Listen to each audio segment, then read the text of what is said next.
வணக்கம்ப்பா. பொதுவாக இந்த இருதய பிரச்சனை எதனால் வருதுன்னா, இரத்த குழாயில் இந்த கொழுப்பு அடைச்சிக்கிறதுனால வர்றது.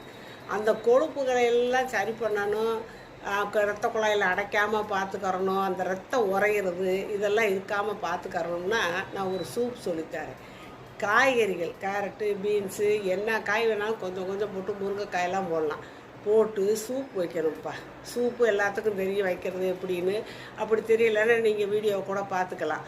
அப்படி சூப் வச்சு அதில் ஒரு சிட்டிகை பெருங்காயத்தூள்னால் ரொம்ப நல்லதுப்பா.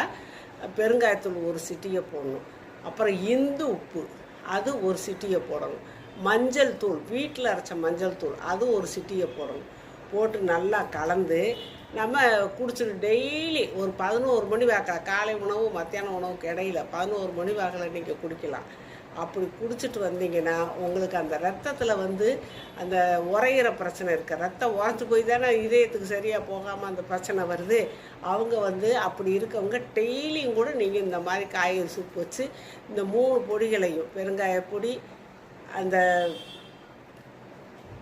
மஞ்சள் பொடி, இந்துப்பு இது 3ஐயும் ஒவ்வொரு சிட்டியை மட்டும் போட்டு நீங்கள் குடிச்சுவாங்க. அதில் 2 கொத்தமல்லி இலை கூட நம்ம போட்டுக்கலாம். கொத்தமல்லி இலை ரொம்ப நல்லது. அதையும் போட்டு நீங்கள் குடித்து கமகமானு குடித்து டெய்லி குடிங்க. உங்களுக்கு உடம்புக்கு சுறுசுறுப்பும் கிடைக்கும், ரத்த உறையிற பிரச்சனையும் சரியாயிடும்.